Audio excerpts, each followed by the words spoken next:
a lot of reasons to thank the Lord for the very fact that we are breathing now. A lot of people are paying oxygen in the hospital right now, so we can breathe and we can enjoy the life that Jesus given us. Can you tell yourself, God will make a way for God will you, make for a me? way. Amen. God will make a way. For sure, everyone is going through something, and we have a different level of hard times and different level of good times, but be reassured that God will make a way. Amen. So as I start my exhortation tonight, offer let us offer the message. Hallelujah, Father God in heaven, Lord, you are good and you are faithful, Lord, in our lives. Oh God, tonight, oh Lord, we know, oh God, that you will make a way for us, oh Lord Jesus. Father, I pray, oh God, hallelujah, that uh, may the peace in you, oh God, will grow in our hearts as we listen to your word tonight. I pray, my God, hallelujah, that you will cleanse your servants, oh God, and cleanse, Lord, your people, oh Lord, as I speak and as we listen, Lord, to your word, oh God. I pray, oh God, that it will accomplish its purpose, Lord, in our lives.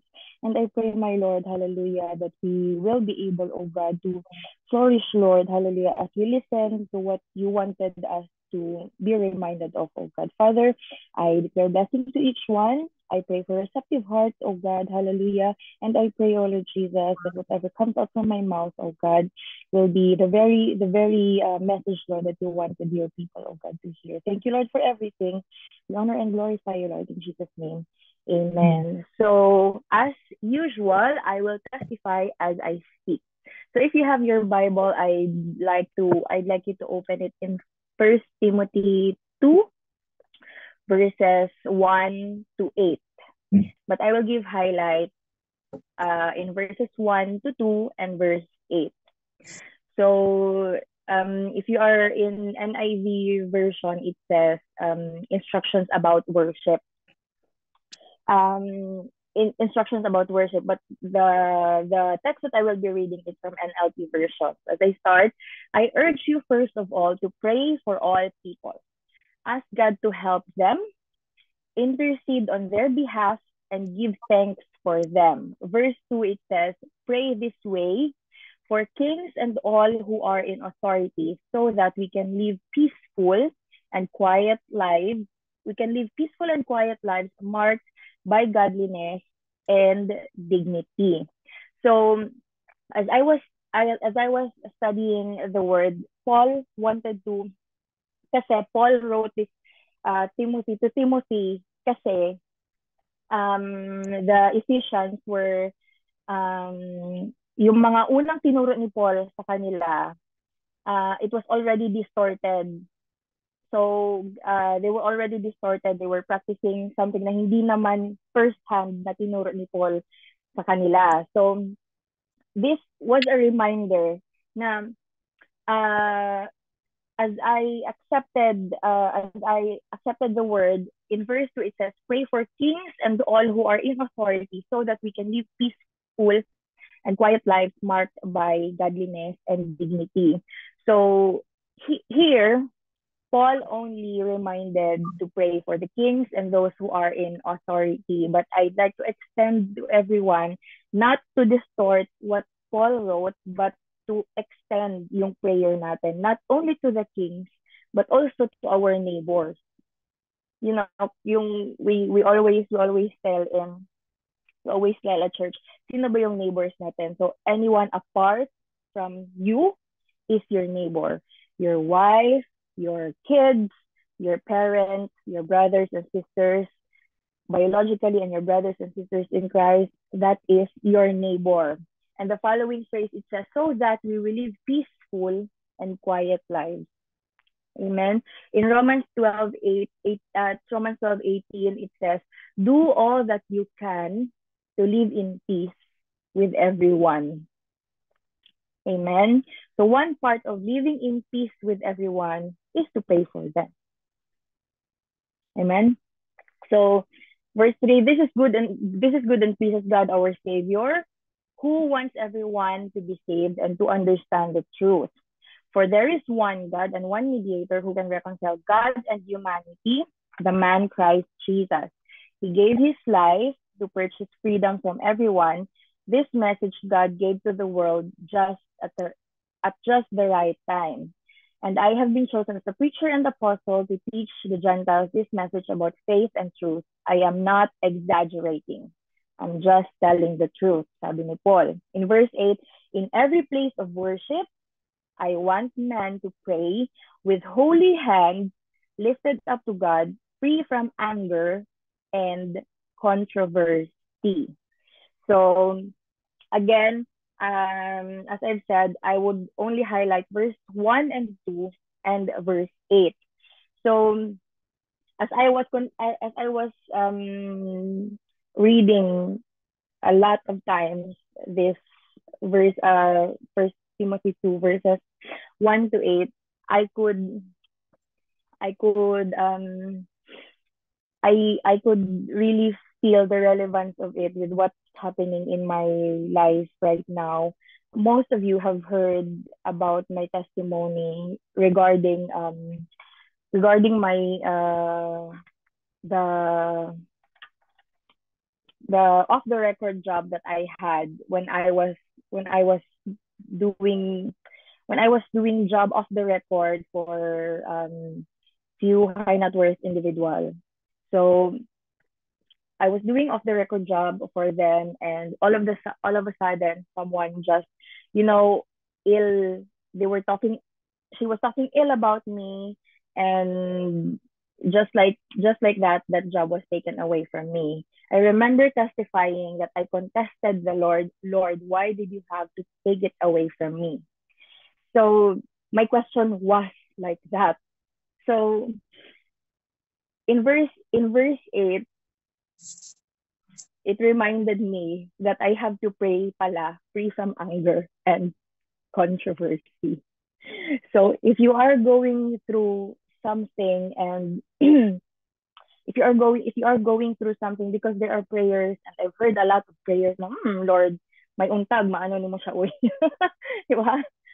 Lord, panggigil ko sa iya ba sige daw be something like that. That's a prayer out of your anger, but this has taught me, and I'm sharing it to everyone, that we are to pray to people with clean hands and free from anger. So I have been praying for I it started, of course, my heart was contesting and my heart was breaking when I was praying. Pero it's a good thing na as you pray for others, as you pray and try your best to go to the Lord, because the Lord will never hear our prayers with unclean hearts, right? He cannot it's not admissible to the Lord when when we come to him, that's not that we are unclean, because the verse here, it says with holy hands lifted up to God. But it doesn't necessarily mean that only your hands should be clean. So your heart, your mind, it's pure when we come to the Lord. So when I was contesting to the Lord, I cannot find the peace at all. I always tell Florence, why should that happen to me? I'm always on top of my game.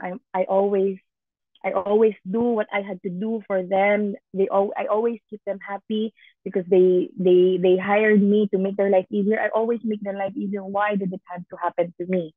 So when it came a point that I was I was taught to be humble and to free myself from my questions and doubts, and not only questions to those people but also questions to the Lord. Only then, when I let that go, did I get my peace from the Lord. So when I found the peace, I started to pray for them. So, okay, instead let's pray for them. So I prayed for them, for those people. And these people, they don't really, they don't really, um they're not necessarily churchy people. So they're not, because they're high net worth, all they think about is money, money, money. So as I've said, when I let that go and let go of my questions and doubts and pray for them instead, that's when I found my peace. So that was the result pala of praying for others na who are doing ill against you, or who are doing not so good thing with you. So anyway, a lot a lot of controversies and stories from the people that they're getting along with came to me, that Arian, he's telling that you're like this. Arian, she's telling that you're like this. Arian, she's been maligning my name. So, but I just prayed to the Lord that, Lord, I what they say about me does not matter to me anymore. As long as I'm good with you. So I let go of the anger and prayed for them. That's where I find peace. And also, one thing about praying for other people is that you don't see what you need, but you see their needs. The Lord opens your eyes to see the needs of these people, because they're high net worth, but the Lord will really reveal to you what they need. So you would need, and the Lord revealed that they really need prayers. But what's the good thing that happened to you is that the Lord opened your eyes for the need of others. As you pray for others, I read an article that, as you pray for others, kasi when you pray only for yourself, you see the need only of yourself. But when you pray for others, the Lord opens your eyes. The Lord makes you empathetic about putting your shoes, putting yourself on others' shoes and seeing what they need. So the Lord opens your eyes to see the needs of others. And as the Lord opens your eyes to see the needs of others, it changes your heart. It changes your heart, and it changes the situation. So this is what the Lord did. So as I continually prayed for them, my my work for them ends in August 31st. And then I just received a message from them that, um it was not sorry, but it was to express that they were not fully ready to let go of me. Kasi they cannot they cannot do things without me. But again, mag-end na siya sa August 31. But yun yung consuelo sa akin, that knowing na that was the answer ba na, Lord, what did I do? Did I do wrong to them? Masama ba yung ginawa ko sa kanila? Did I wrong them at some point? Pero hindi pala. So the the very the very answer of the Lord in this situation for me was that He protected me. He will protect you. Amen. And then He will reveal a character of you that is not your character. Parang there's a new character for you that will arise. When you were insensitive, kung insensitive ka dati, magiging sensitive ka. Kung nonchalant ka dati, wala kang pakialam dati, ngayon magkakaroon ka ng pakialam. Not not because not because not because dahil sa secular nila nabuhay, but because sa spiritual nila nabuhay. So the Lord will raise a character for you that's not your character at first. So it's not only the Lord had it's not only that the Lord had it's not only that the Lord had helped me, but the Lord also had helped the situation. So the very key pala to the very key pala to ease everything out and to find to find your peace on situations na masyado ng chaos is to let go of your anger, to pray. This the only highlight I wanted to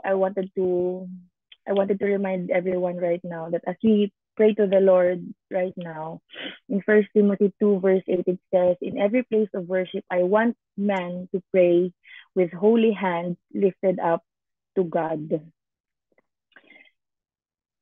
free from anger and controversy." So, hindi lang naman tao yung nagko-cause ng anger sa atin. We may be angry with our situations right now. We may be angry with what's getting with what's happening with our job. Maybe we're angry with what's happening in your workplace, in your there's a situation in your family, there's a situation in your partnership, in friendship. There's a lot of anger, and there's a lot of things that can cause anger to everyone. But let us pray to the Lord and come to the throne of the Lord right now, free from anger.